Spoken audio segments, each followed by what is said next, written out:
чун ҳар вақта омодаҳои дастаҳои лигаи олӣ, лигаи якум, омодагии футболбозон, мураббиҳо ва албатта омодагии инфрасохтор ба мавсими навбатӣ, алахусус мавсими 2024.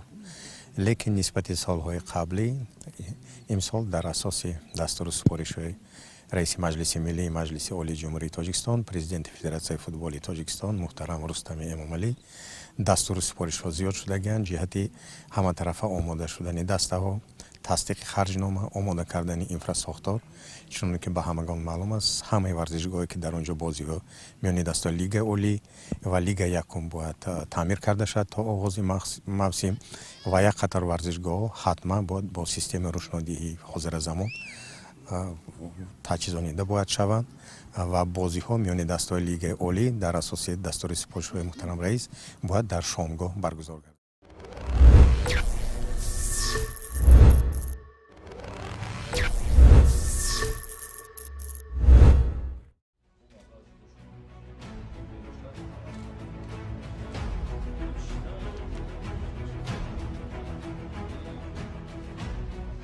гурӯҳи эҷодии Федератсияи футболи Тоҷикистон кори худро мисли соли пор аз шаҳри Кӯлоб оғоз намуда, бо раиси шаҳри Кӯлоб Назарзода Бахтиёр Худоёр вохӯрӣ анҷом дод.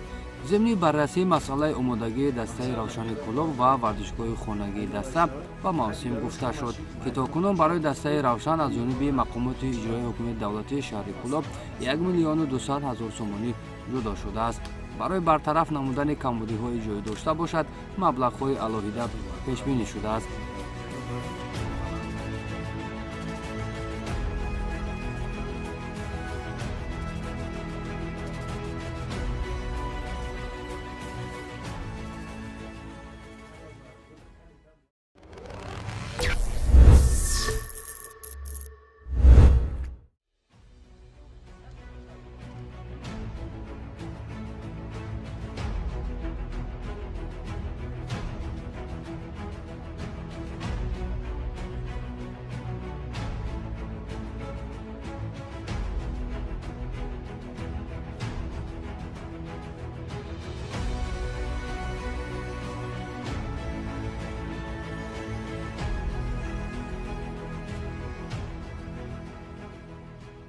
то кадом андоза айни замон варзишгоҳи Кӯлоб-арена омодагӣ дида истодааст? бо андозае ки ҳами баъди бозии лигаи олӣ ё баъди ҳами бозии мусобиқаи лигаи олӣ мо ҳамира аз сар бо доруи сахтасири мисол барои алаф пошидем, бо ина ҷоҳое ки даркории қимбат мақсад рехтем бо ҷош кардем. панҷараҳои гирди майдон хеле хуб ҳастанд, пешаш камтар мисол навсозиш ҳастай, мақсад бо аз пеш дар фикри ҳамун панҷараҳо ҳастем ки омода мекунем, соз мекунем. утоқи либоси вазкунӣ пеш мақсад хубам набуд, ҳозир дар сатҳи мисол хеле хуб ҳастааст. рӯшноӣ хай пеш аз ҳамаи мусобиқаҳое ки буданд рӯшноӣ хеле кам буд, набуд дигар мешид ҳамин рӯшноӣ. ина мисол хай аз чор тараф рӯшноӣ нағз аст. мисол ҷавобгӯ ҳаст аст ки ҳамин стадион ранги мисол равшанӣ хуб дорад дар нисфи шав.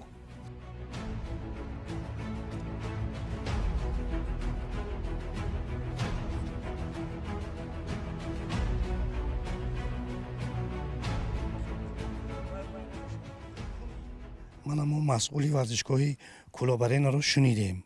то кадом андоза имрӯз варзишгоҳ дар ҳолати омодагӣ қарор дорад? хеле ки ҳозир ҳамамон шоҳид ҳастем, хеле ки мана директори мактаби варзишӣ ва иҷрокунандаи директори ҳамин варзишгоҳ сухан кардан гӯш кардем. аз тарафи талаботи иншоотҳои варзишии Федератсияи футболи Тоҷикистон имрӯз ин майдон вақт кам мондааст. 3 март чемпионати лигаи олӣ сар мешавад. вақт кам мондааст. ино то 10 рӯз дигар вақт доранд ки тамоми майдонро мисли ҳамин чихеле ки ҳаст бо қуми ил пӯшонанд ва пеш аз пӯшондан ин қумро бояд элак кунанд ки дар даруни қум алафи бегона ва ҳар хел сангу дигар чизо набояд бошад. барои чӣ? барое ки дар 2023 майдони Кӯлоб-арена яке аз беҳтарин майдонҳо дар ҷумҳурӣ буд. ҳозир камбудии асосӣ нисбати қум пошидан. ҳоли инҳо мегӯянд ки мо дору пошидем, барои дору пошиданашон хуб, лекин асос ҳамин вақте ки пӯшондан қум ва баъд аз он як бор дига каток дарорану баъд аз он нигоҳбин кунанд то мавсими 2024. Ман боварӣ дорам ки бо мисли 2023 беҳтарин майдон мешавад. Ва дигар камбудиҳое ки ҳозир шумо шоҳид будед, гуфтем мисли панҷараи тарафи чихеле ки мо мегӯем мана футболистҳо менишинанд, ҳамин камбудиҳо ҳаст. мо боварӣ дорем бо дастгирии муҳтарам раиси шаҳр ва сарпараст ва клуб ин камбудиҳо ислоҳ мешаванд.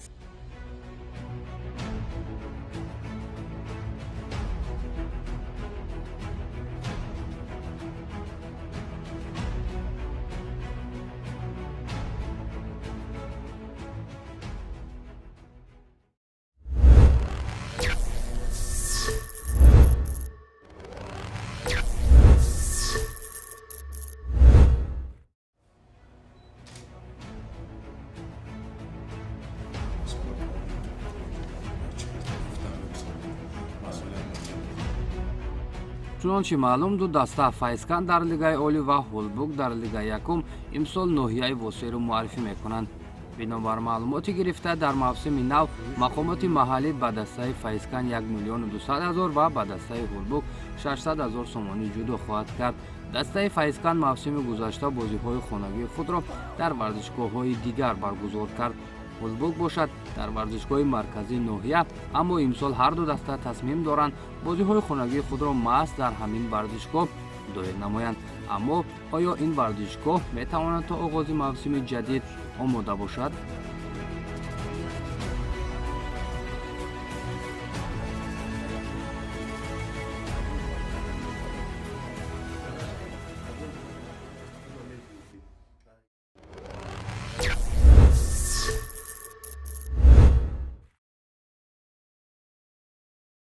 мо ҳалакай шумо худтон шоҳид ҳастем ки як раздевалкаи 10-12 кардем, болоша пӯшондем.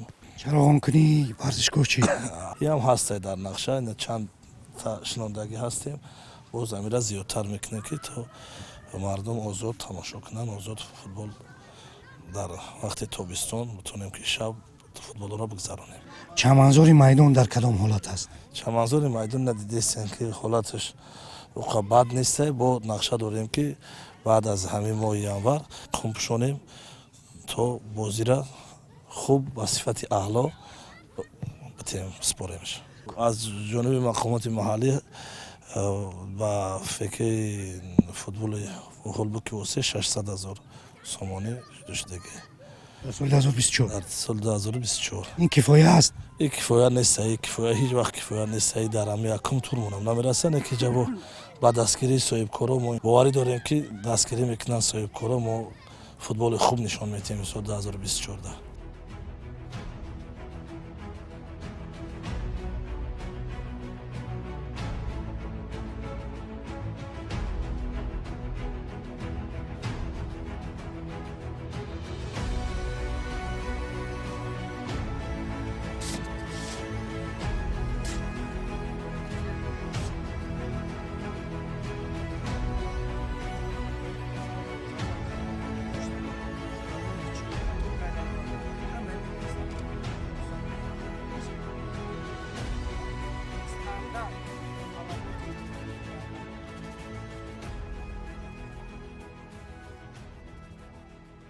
خب من آن چیزی که مسئولی دسته گفتن شنیدید چی کمبودی ها آشکار شدن در روند سنجش؟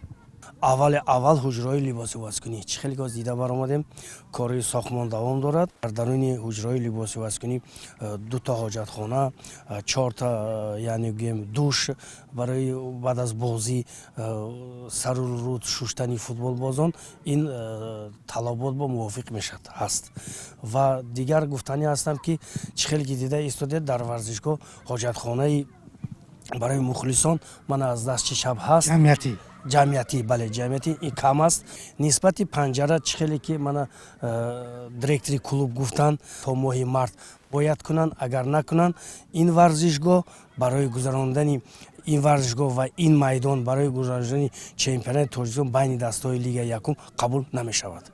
баъд аз он дарвозаҳои дарвозабон ба имрӯза талабот ҷавобгӯ нест. аз рӯи таҷрибаи кори ман ин рӯшандии ба талабот ҷавобгӯ нест. барои чӣ? барои он ки худи ҳамин матчта пас аст ва мисол гӯям агар ҳозир мо ками дигар 10 агар прожектори дигар монем ин туғрӣ намебиёд. барои ин ҳозир мо пешниҳод мекунем дар аввал мақомот баъд соҳибкоро ва камбудии дигар нисбати ҳуҷраи доварон ва имрӯза талаботе ки барои гузарондаи Лигаи Олӣ ин ҳуҷраи доваро талабот нест. нисбати чаманзор чӣ хеле ки ҳозир сухан кардан директори клуб бад нест, лекин вақту сааташ омадааст ки майдон бо куми ил пӯшонда шавад. дастаи Файзкан бо ин шароите ки имрӯз ҳаст дар Лигаи Олӣ дар ин варзишгоҳ бозӣ карда наметавонанд.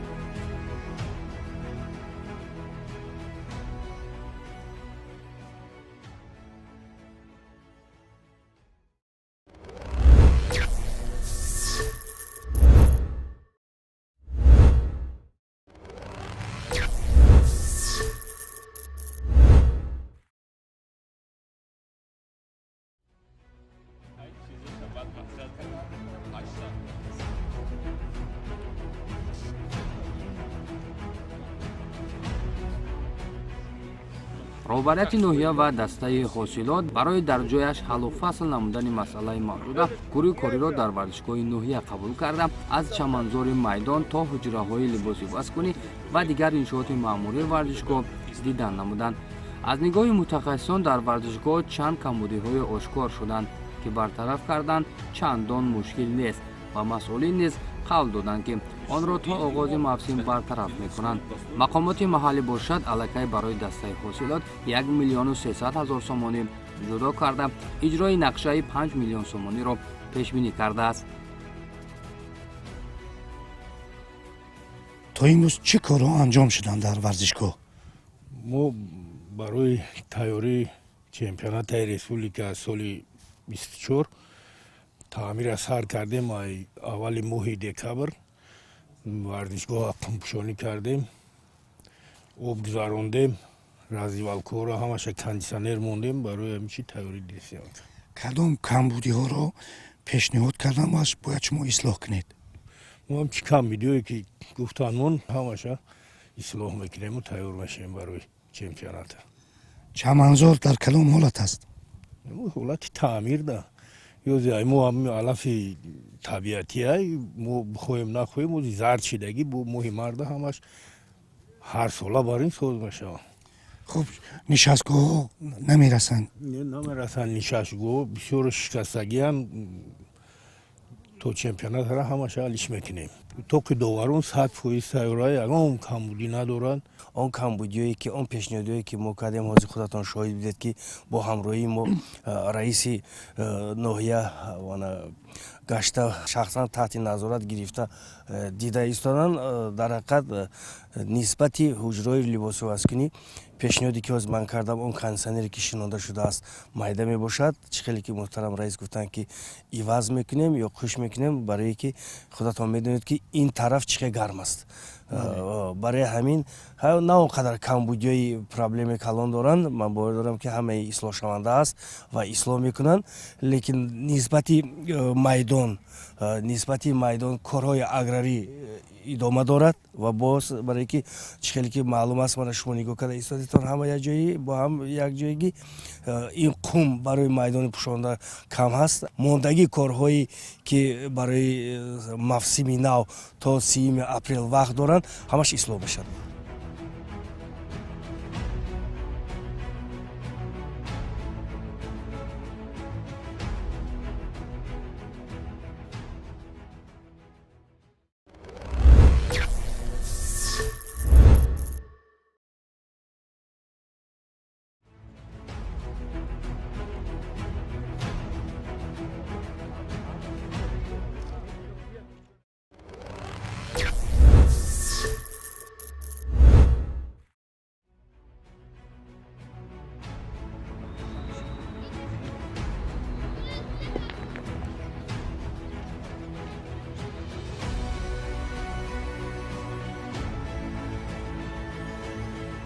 дар ин варзишгоҳ бояд бозиҳои хонагии дастаи сарҳадчӣ дар лигаи якум баргузор шавад.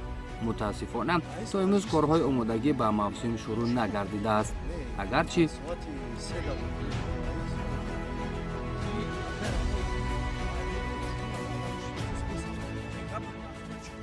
вазиратар омодагӣ варзишгоҳ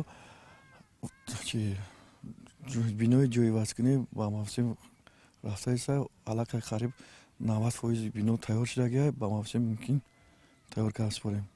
бинои ҷойвазкунӣ ҷолибози вазкунӣ. чаманзори майдон чӣ?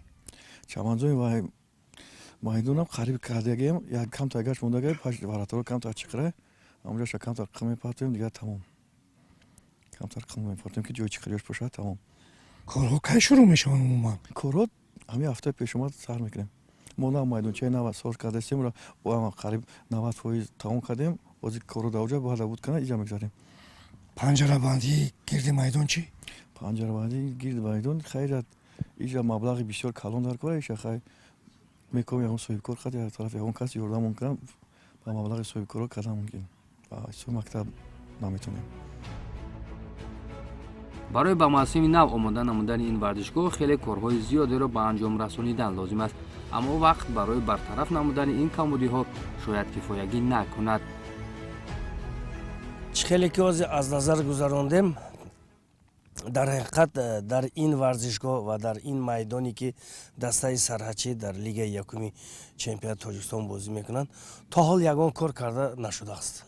то ҳол чӣ хеле ки ҳозир шоҳид будед, манамо бо директори мактаби варзишӣ ва роҳбари дастаи сарҳадчӣ майдона гузашта дидем. мана пеши дарвозабон хусусан худи майдон камбудӣ бисёр дорад, барое ки вақт рафта истодааст. дар ин ҳолат аллакай бояд майдон ҳамин тамоми майдон қумпӯш бояд мешуд. дар мақомоти иҷроии ҳокимияти давлатии ноҳияи ҳамадонӣ ба мо гуфтанд, ки дар мавсими нав барои дастаи сарҳадчӣ аз буҷаи мақомоти маҳаллӣ бештар аз 500 000 сомонӣ кӯмак пешбинӣ шудааст.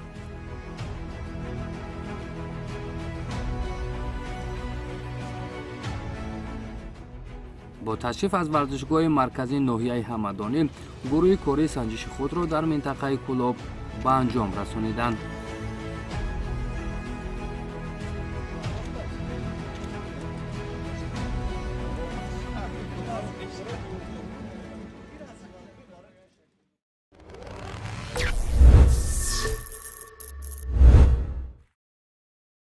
ҳамеро гуфта метавонам ки омодагии дастаи равшан, омодагии варзишгоҳи шаҳри Кӯлоб нисбатан хуб аст. албатта он бо баъзе камбудие ки ҷой дорад. ҳангоми вохӯрӣ бо раиси шаҳри Кӯлоб аллакай ин чизо муҳокима карда шуданд ва ба мо ваъдаам доданд. ҳамин хел ба масъулин ҳам дар назди мо дастур дода шуд ки аз ҷониби раиси шаҳри Кӯлоб дар муддати кӯтоҳтарин он камбудиҳо бартараф карда шаванд. мана худи имрӯз худи шумо шоҳид будед дар ноҳияи Фархор бо раиси ноҳия низ вохӯрӣ доштем дар худи варзишгоҳ ва дар он ҷо ҳам аз ҷониби раиси ноҳия ва мо маълумот дода шуд ва аз рӯи маълумоти гирифтаамон рӯзи 20 январ корҳо барои таъмиру аз навсозӣ кардани варзишгоҳи марказии шаҳри Фархор оғоз меёбанд. ҳамаи он талаботое ки имрӯз аз ҷониби Федератсияи футболи Тоҷикистон дар асоси протоколи ҷаласаи доир гардида бо иштироки муҳтарам президенти Федератсияи футболи Тоҷикистон муҳтарам Рустами Эмомалӣ гузашта буд. аз рӯи бандҳои протокол ҳамаи корҳо дар ноҳияи Фархор низ ба анҷом расонида мешавад. аз он ҷумла харҷномаи дастаи ҳосилот низ аллакай тасдиқ шудааст. нисбатан дар ноҳияи Восие мутаассифона душвориҳо зиёдтаранд. дар навбати аввал оиди омодагии дастаи файзканд, зеро харҷномае ки то имрӯз ба имзо расидааст маблағи муайян ҷидо шудааст, он мутаассифона барои будубоши мутаддили дастаи файзканд кифоя нест, маблағҳо намерасанд. мушкилии дигаре ки дастаи файзканд аллакай солҳои тӯлонӣ ба он дучор шуда истодааст, ин набудани варзишгоҳ ва то ҳол мутаассифона дастаи файзканд барои мавсими 2024 низ бо ягон варзишгоҳ که در آنجا با طلبات جوابگو است و در آنجا آنها میتوانند بازی خود را برپا نمایند یگان شرطنامه امضا شدگی نیست و برای همین حالا عموما اشتراک دسته فیضکن در میان دسته لیگ اولی زیر سوال است و مسئله دیگری که من قید کردن میخواستم این آمادگی دسته سرحدچی که میان دسته لیگ یکم برآمد میکند. من حاضر ما در خود ورزشگاه سرحدچی نوی همدانی قرار داریم و متاسفانه خود شما میبینید که یگان کارها تا امروزه به انجام رسانیده نشدن. عموما آدم فکر میکند که در اینجا عموما وقت ایستادگی است، یعنی که ما با سالهای قبل برگشته ایستادیم. طلباتایی که امروز در نزد همه ورزشگاه اینفراساختوری که دستای ما در آنها بازی میگذرانند باز محاکمه میکنیم، گفته میگذرانیم، به معلومات رئیس ناحیه میرسانیم و خواهش هم میکنیم که اگر که دسته سرحدچی نیتی در همین ورزشگاه بازی کردن رو داشته باشد اون طلبات هایی که امروز گذاشته میشد آنها حتما باید اجرا کرده شوند. در صورت اجرا نکردن ما مسئولان نه حقوقی یوریدیکی نه حقوقی معنوی نداریم که در چنین شرایط دستا اومده بازی نماید.